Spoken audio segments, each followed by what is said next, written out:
You know, I'm a great studier of history, and I love people that are great orators. And just recently, it's been amazing because of the reason that I've been able to watch President Obama really ignite and put fire into the souls of individuals all across the United States. One of the things he always does when he speaks to a public audience, and I just love it, so I want to give it a shot. He always says, "Fired up," and the audience goes, "Ready to go." So I'm going to try it with you guys, if that's all right, okay? Now, understand when I usually do this and I speak at conferences, people are usually pretty liquored up by now. To hear me speak, you got to be liquored up, you know what I mean? So I'm going to try this. Why don't we split the room right down the center here, okay? So when I say fired up, you guys say ready to go, all right? Okay, you ready? All fired up? Ready to go. Oh, that's not very good. All right, let's try. Fired up? Ready to go. That's not bad. Now this side. And I know this side's had a lot more coffee than that side. Fired up? Ready to go. Oh, did they ever kick your butt? I'm going to tell you. Well, good morning, everybody. Thank you very much for being here today. You know, it's funny, I just wrote this down. Corey asked us to look around the table and find out, you know, who they thought, you know, had mental illness. I was sitting at a table of... I was sitting at a table of 6, 8 voted for me.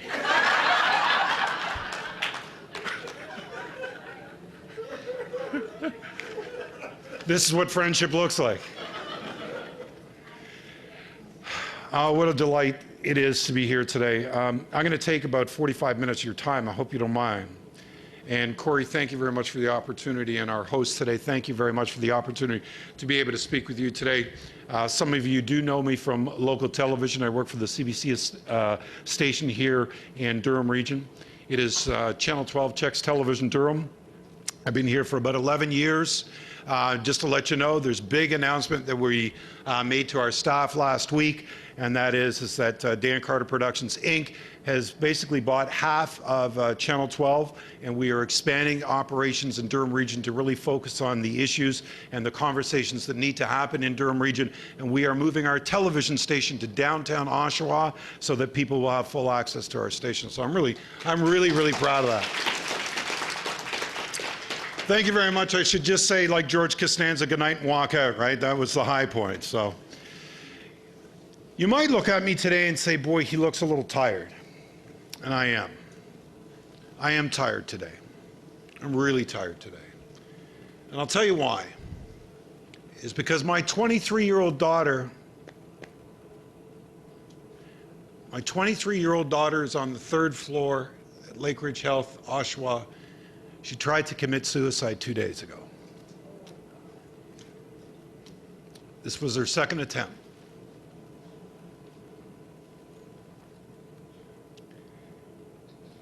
And with all my experience and all my heart and all my life experience and all the readings and all the things I do, I didn't have the answer. And when I'm finished here today, I'm going to go up to the hospital and I'm going to put my arms around her. I'm going to let her know that she's loved and she's cared for and that she has a bright future.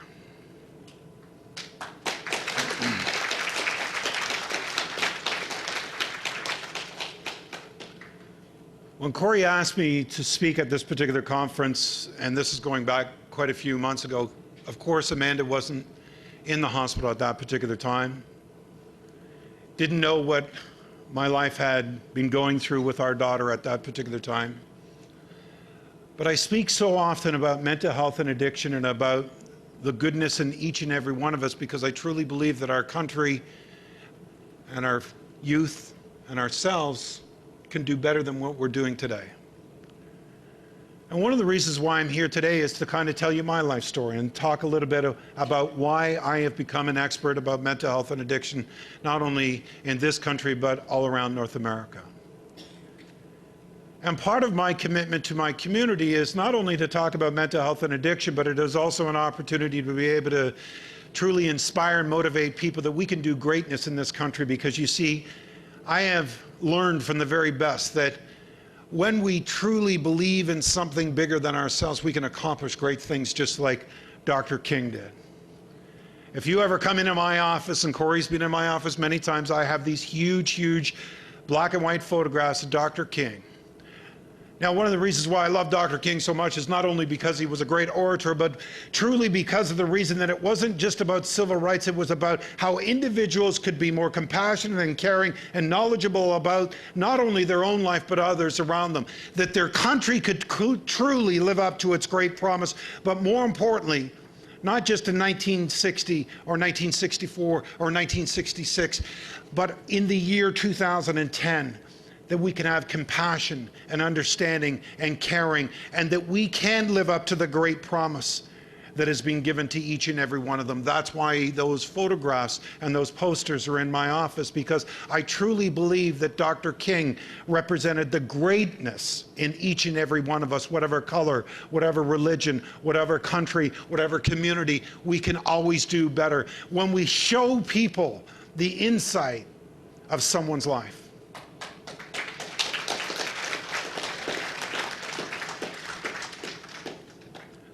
I was born in 1960, November 15th, 1960. For the kids that are here, they're going, man, that's really old. I wonder if he's retired by now.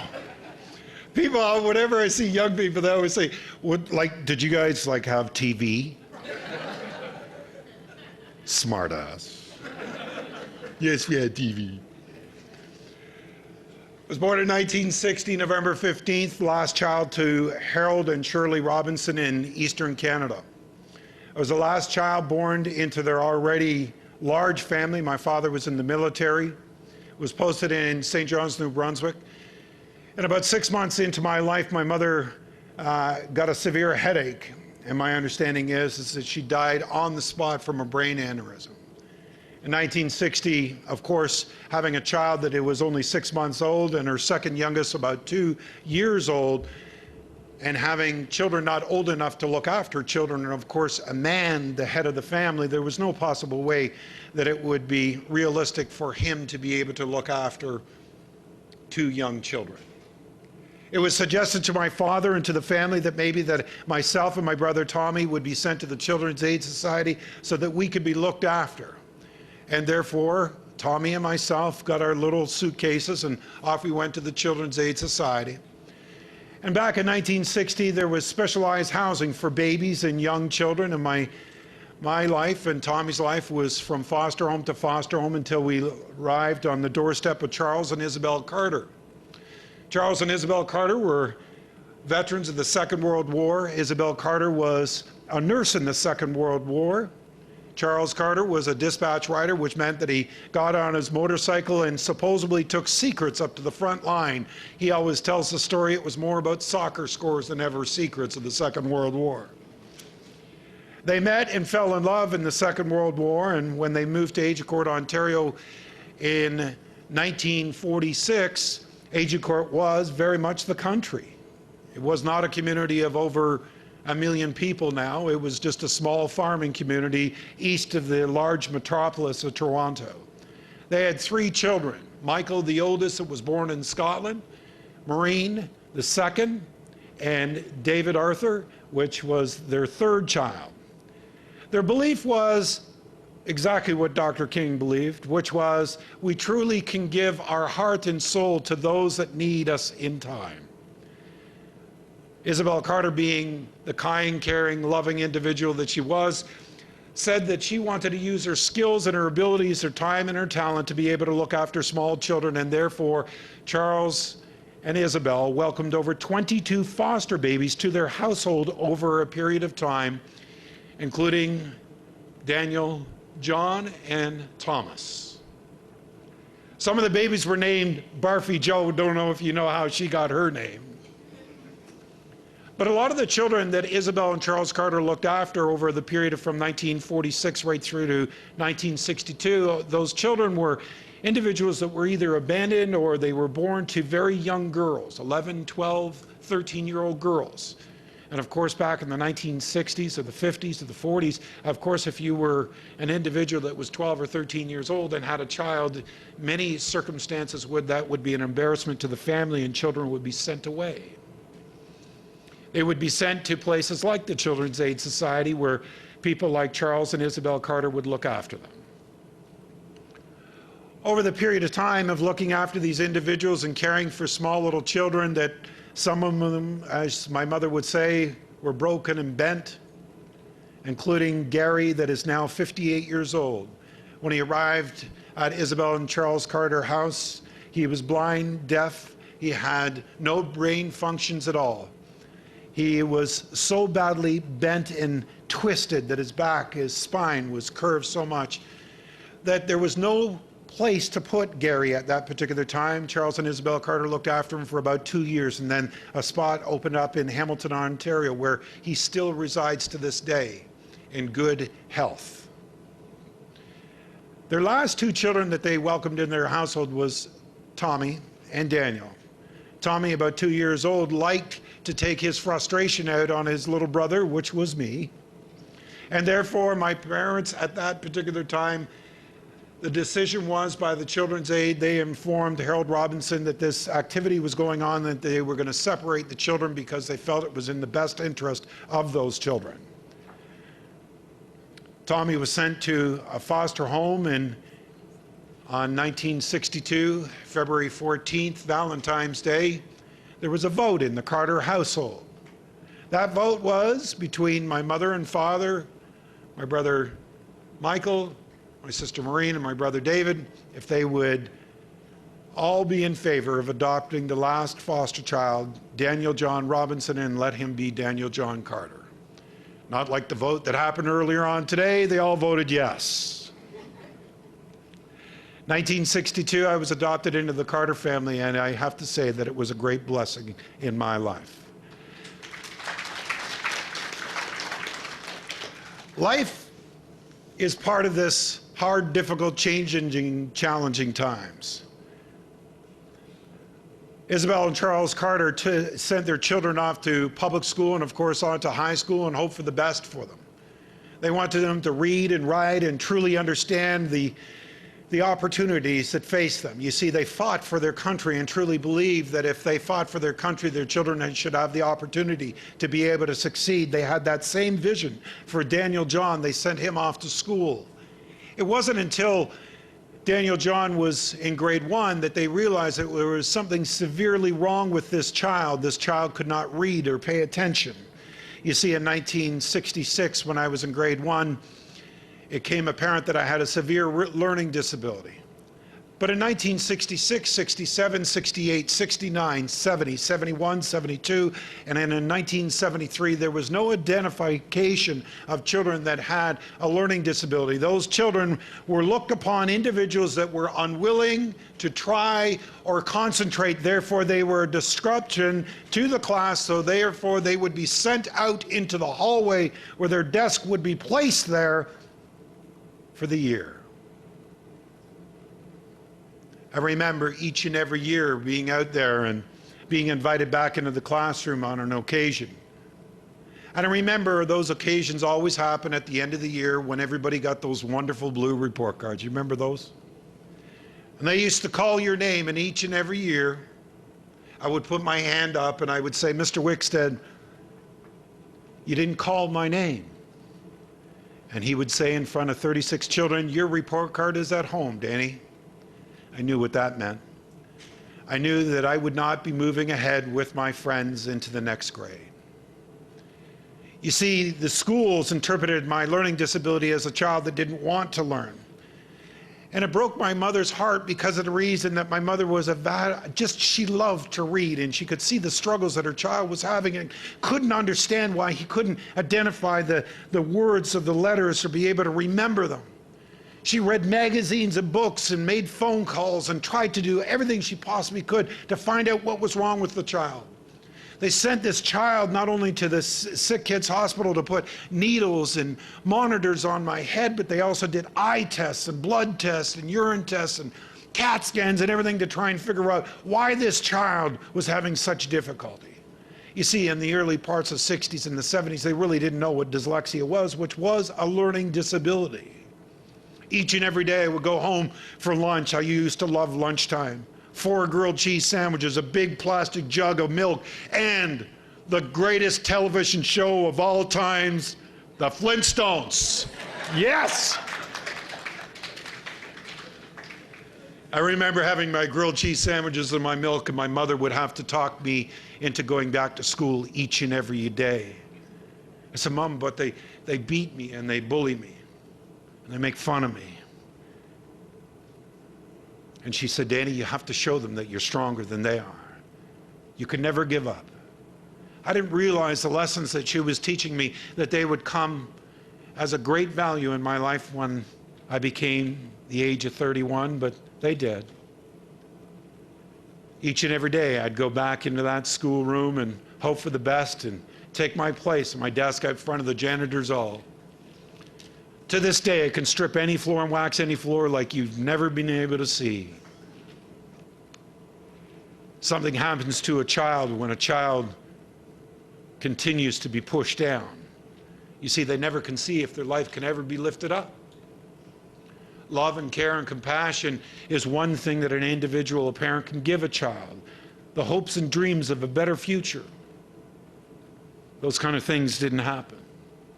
But my father saw in me some greatness. He thought, you know, this boy can accomplish great things. You know what we need to do? We need to give him an opportunity to be able to succeed at something. We lived at McCown and Shepherd, and at the time at McCown and Shepherd, there was 14 houses between McCown and Shepherd, Markham and Shepherd.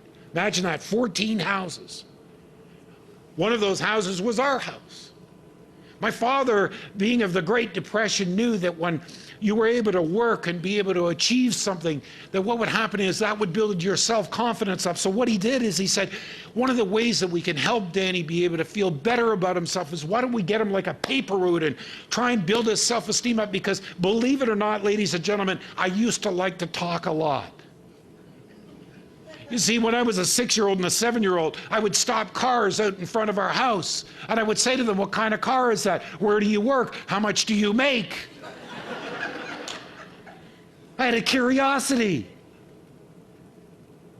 And my father knew that I had the gift of the gab, and he thought this would be a great one of those building blocks. You see, in early life, children, we need successes and failures. And by the way, ladies and gentlemen, the failures are just as important as the victories.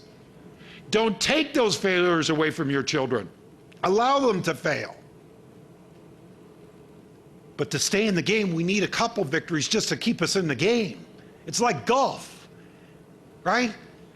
I can't play golf at all.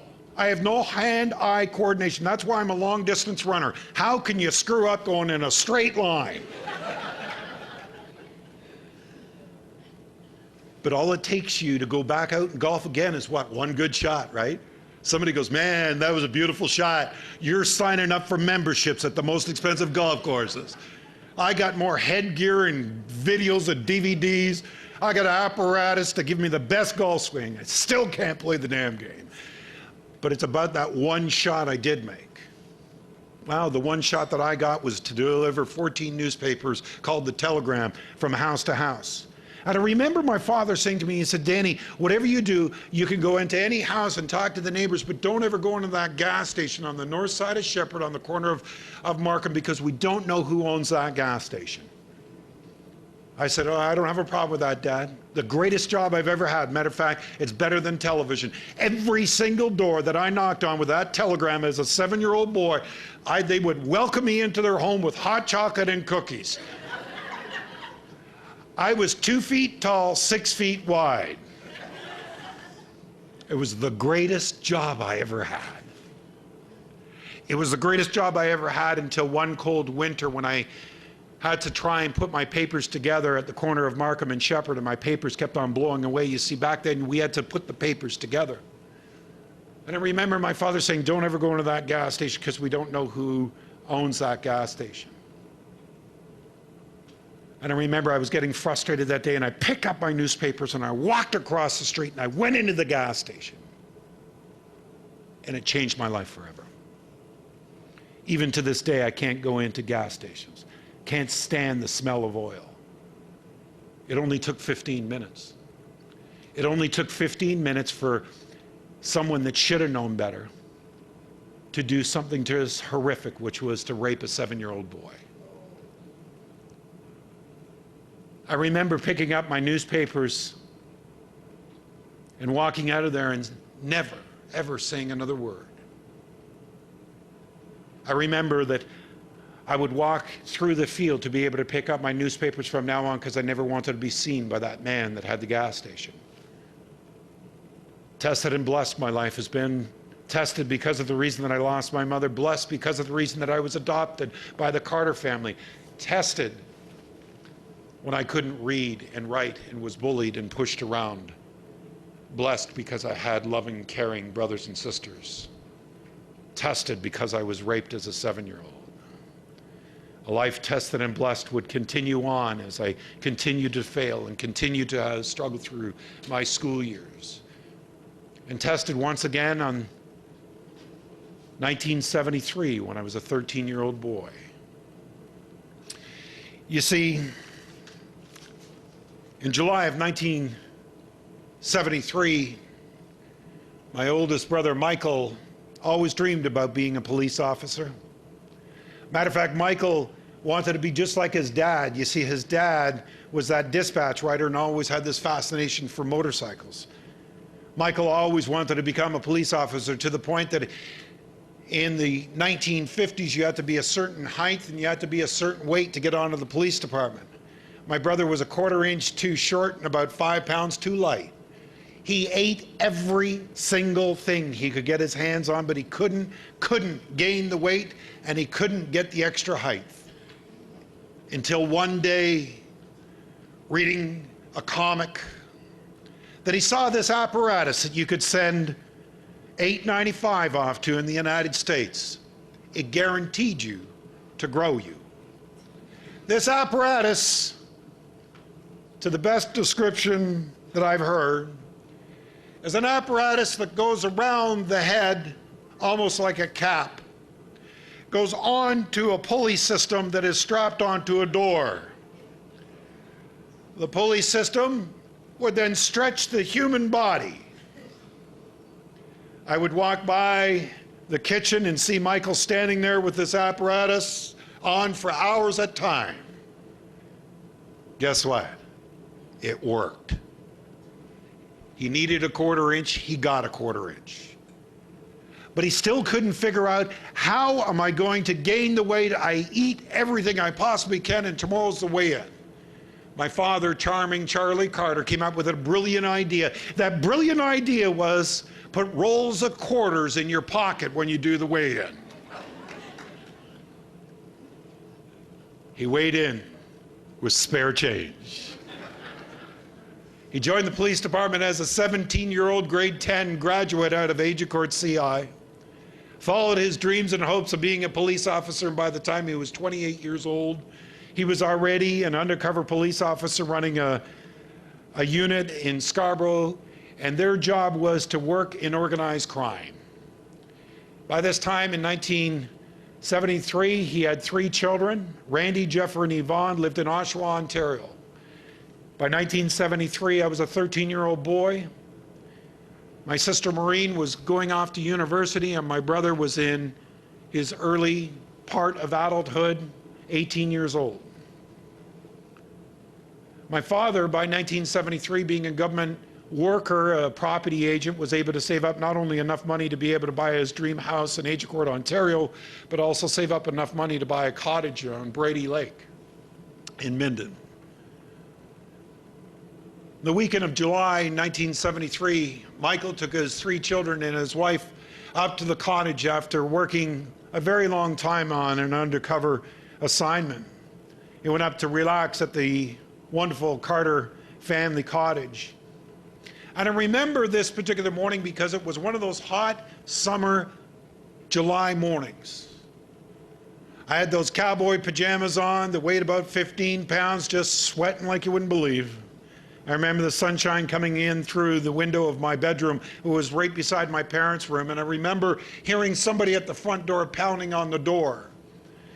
I put on my cowboy robe, strolled down to the front door, and there was Mrs. Ambrose. Mrs. Ambrose was our next door neighbor, and she was in her house gown. It must have been about 6 a.m. in the morning.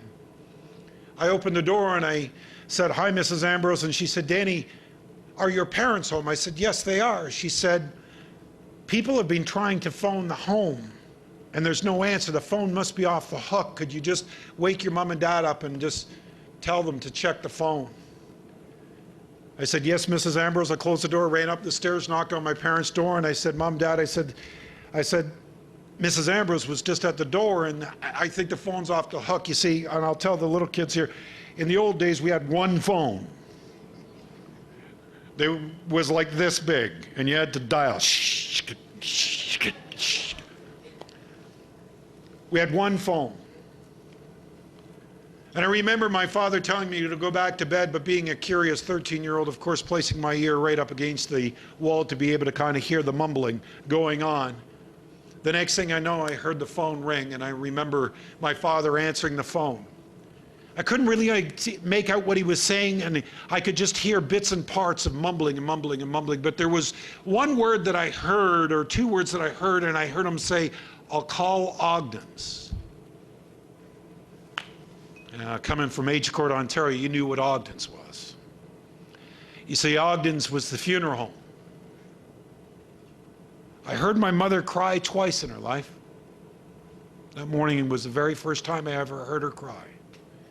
You see, my father had to tell my mother that throughout the night that my brother had a serious motorcycle accident, and he was found dead at the side of the road. Tested and blessed. Blessed because of the reason that I was adopted by a loving, caring family. Tested because of the reason that I had a learning disability. Blessed because I had a mother that never gave up on me. Tested because of the reason that I was raped as a 7-year-old. Blessed because of the reason that I had people that truly believe that greatness was in my life. Tested because of the reason that my brother, my hero, my friend, was killed. Yesterday we demonstrated or saw on our television screens all across this country over 5,000 police officers lined the streets just outside of London to pay respect to a fallen brother. I remember the day of the funeral, coming out of Ogden's funeral home and all along Shepherd Avenue, all the way out to Pickering, to Erskine Cemetery, hundreds of thousands of people lined the funeral line en route. 5,000 police officers stood at attention as the hearse and the limousine passed them. I remember my friends not really knowing what to do for me. I remember after the funeral, we got together at a friend's house and just sitting there listening to records at the time, and somebody, I don't know how they did it, but somebody got their hand on a case of beer. And we just sat there and drank beer and listened to music. Nobody said a word. I remember that night because of the reason that I think I drank 6 beers and I think 8 of them came out. Should have known better. Should have known better. You see, because that particular night when I drank, it took away the pain, took away the hardship, took away everything. I wasn't that goofy kid that couldn't walk and talk at the same time. I wasn't that individual that couldn't read or write when people laughed when I would try and read. I wasn't that individual that was raped as a 7-year-old. I wasn't a kid that truly wanted to know who his parents were and why any parent would give up their child. You see, alcohol gave me the life that I always dreamed about. I could be charismatic and smooth and smart, and I could dress sharp. I could do all the things that I ever dreamed about. I could have been an ex-athlete or a scientist. I remember that journey because of the reason for the next 17 years, all I did was chase that journey. I chased that journey up to the point where by the time I was 18, most of my friends and my family members had pushed me away because of the reason that 6 beers turned into 12 beers that turned into 18 beers a day. The combination of drinking and also using drugs at the same time gave me the kind of life that I always dreamed of. I had a car and an apartment and a job selling clothing and shoes. And I could be anybody I possibly wanted to be, but what happens after a while, especially as an addict, is it just gets worse and worse and worse. It just drives me nuts when I hear people say marijuana is a recreational drug. It never takes you down any path. Ladies and gentlemen, I'm here to tell you, if you have an addicted personality, it is a gateway down the path of addiction. For 17 years, my addiction got worse. The drugs that I started taking were worse and worse. By the time I was 21 years old, I had lost every single friend that I ever had. I lied, I cheated, I stole, I went to jail. I went to jail because of the reason that I was writing checks that I had no business writing, to be able to get as much cash as I possibly could so that I could be able to feed my habit. By the time I was 28 years old, I was living in downtown Toronto. I was begging for money, and I was running in circles that I had no business running with. By the time I was 30 years old, I was mentally, emotionally, physically, financially, spiritually, in every aspect, I was bankrupt. My mother, my father, my brothers, my sisters wanted absolutely nothing to do with me at all. I would phone them, they would hang up. Friends would phone, they would hang up. I was hanging around with individuals that had criminal records and were addicts just like me. And by the time I was at my 30th birthday, I had found that I had not only gone through all my inheritance, but I also had no skills to be in the job place at all. I was living on the streets, begging for money, smoking cigarettes off the ground, the ones that you throw off. I was going to food banks and men's shelters to be able to get enough food to get through the night. I was sleeping under bridges and in subway stations. I was sleeping in parks. I smelled terrible. By June the 16th, 1991, almost 31 years old, my addiction had taken every single person out of my life, and it also took most of my life away. I was 105 pounds. Lost most of my hair. And as I always say to people, apparently my hair is holding a grudge. I remember one morning waking up in a rooming house at Bathurst in St. Clair and truly knowing that this was the day I was going to die. I remember staggering off to the bathroom and going through my morning routine of throwing up and trying to pat as much water on my face to try and cool my temperature, because of course the night before I had taken Black Beauties, a form of speed to be able to kind of speed up your system so you could drink even more. I remember shaking and looking in the mirror and thinking this was the day. This was the day I was going to die. I remember going back to my room and putting my jeans on and sitting at the side of the bed and making a conscious decision that I did not want to die that day. I had picked up the phone and phoned my sister and said, "Maureen, I need to come and see you. I'm in bad shape." And she said, "Fine." She was the only one that truly had not thrown the towel in completely. She was living on the bridle path at the time. She was a successful businesswoman, lived in a 15,000 square foot mansion, maids and butlers. And I remember going to her home and knocking on the front door, and her maid came to the door and looked at me and kind of could figure out who I was, but didn't really put the two and two together. And I said hi to her and walked right by her. And she said, "The missus is in the kitchen." I remember walking into the kitchen, and there was my sister in this massive kitchen, reading the newspaper and putting the newspaper down and just looking at me. She slowly got up and walked across the kitchen and stood in front of me, and she went and hit me on the side of the face so hard that even to this day, I still can hear the ringing. And she said, "You got a choice. Sober up or die, but do one of them well. Sober up or die and do one of them well."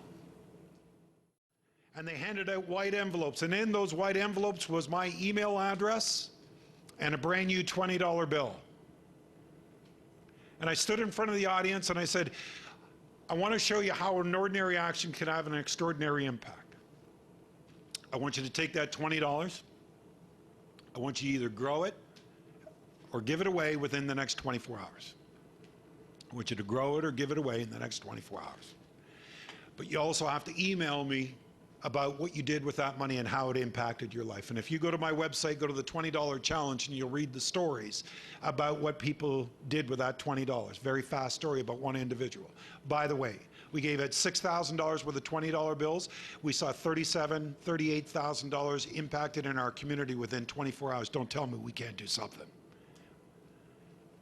$37,000 to $38,000 out of $6,000, $20 bills, 300 people doing an act of kindness for no other reason except for they wanted to change somebody's life. Lisa McNee Baker, she is the executive director of the Eastview Boys and Girls Club. She said, I saw a young man that is hanging around the Eastview Boys and Girls Club. And he's always there. He's a young man that has been in and out of trouble. Matter of fact, he has been to jail. He's 18 years old. He has had a lot of problems in his life, but he is still the same individual that always asks the older people to watch their language around the smallest children when the kids come to the Eastview Boys and Girls Club. She said he's a gifted musician and always finds time to make sure that the little kids are happy and that their problems are resolved without violence at all. She said, I saw him when I went back to the Eastview Boys and Girls Club, and I told him about the Day of Hope and Leadership, and I showed him the $20 bill, and I said, you were the very first person I thought about who I wanted to give the $20 to. You see, I truly believe if I give you this $20, you're going to do something great. And he looked at her, this big burly guy, 18, been written off by society, and he said, I was the first person you thought of? And she said, yes. Me? Yes. You trust me with that money? She said, of course. She said, here's this big, burly, tough guy sitting there, hugging her. And it's like, thank you so much. I'm going to do something really great with this money. And she said, just use it the best way you can. She said, I told my children when I went into the office, my kids were waiting for me in the office, and she said, I told my kids who I gave the $20 to, and they said, you gave it to that guy? And she said, yeah, I gave it to him. Yeah, but he's big and he's burly, he's got tattoos, he's been to jail, he's a street guy, he really doesn't have much for his life, look at him. And she said, I explained to the kids what I saw in him. I saw this kind, gentle individual that had great quality to him. And I knew that if I gave him the $20, it would change his life. And she said, by the time I finished my conversation with my kids, they said, you know what, Mom, you're right. It was the right choice. She ended the email by saying, I really don't know how this will turn out. And within 3 hours later, I received another email from her. She said, Mr. Carter, I want to tell you what happened. She said, after I sent the email to you, 3 hours later, I get a knock on the front door. She said, you know that kid that everybody's been writing off? He's standing at my door with a bouquet of flowers. He said, I wanted to buy you these flowers because you believed in me. And he said, I bought another bouquet of flowers for my mom. As a matter of fact, do you want to see the receipt? And she said, no, I trust you.